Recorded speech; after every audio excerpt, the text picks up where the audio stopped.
Olá, amigos, amigas. Hoje vamos falar sobre a criação de marcos temporais na história.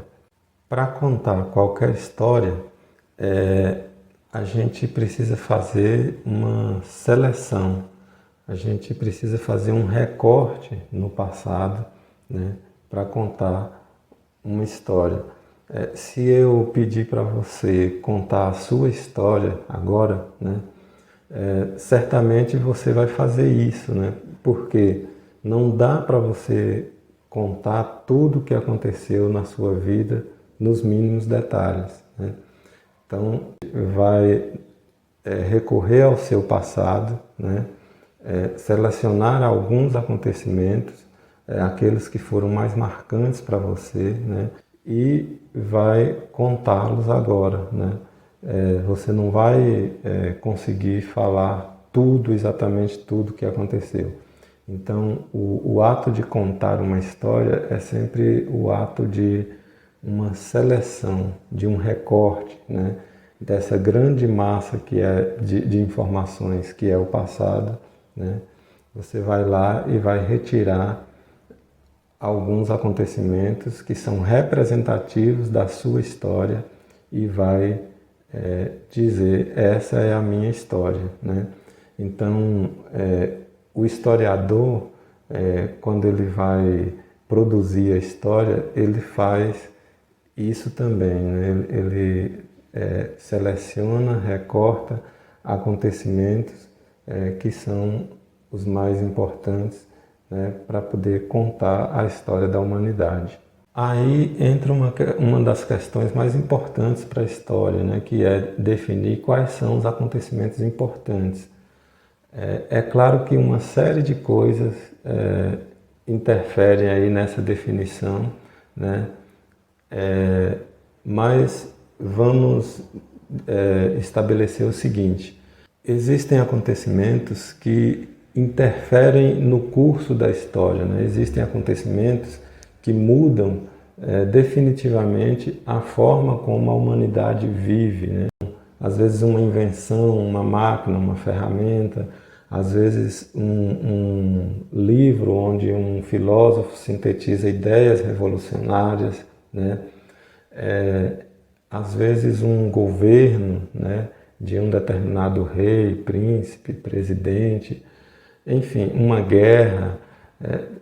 Tem acontecimentos que se tornam importantes porque depois dele tudo muda, né? Então, geralmente os historiadores utilizam esses acontecimentos para estabelecer marcos temporais, né? E a partir deles criar épocas históricas, né? Dividir a história em eras históricas. Por que isso é importante?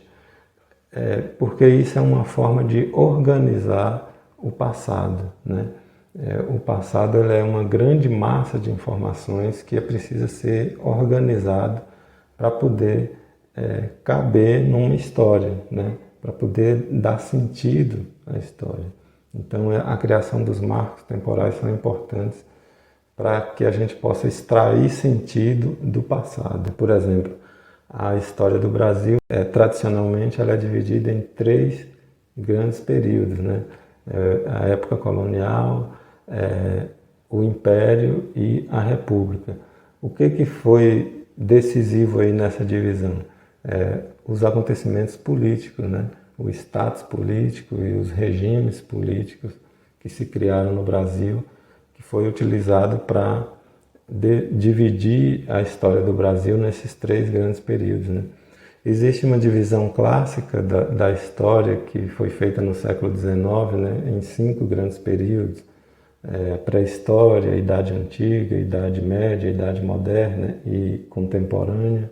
E existem acontecimentos que são bastante importantes. A Revolução Industrial, por exemplo, é um acontecimento que mudou completamente a forma de produção, né? E que abriu uma nova era. A Revolução Francesa inaugurou uma nova época, né, novas formas de organização política, né, e de ideias a respeito da sociedade e do mundo, né. Agora, se a gente voltar para épocas bem mais antigas, né, como a pré-história,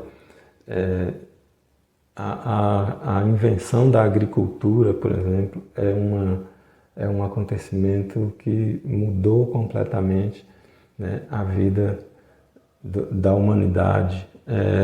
O uso dos metais, né, houve uma época em que estudiosos fizeram a proposta de uma divisão, né, que houve uma era dos metais, né?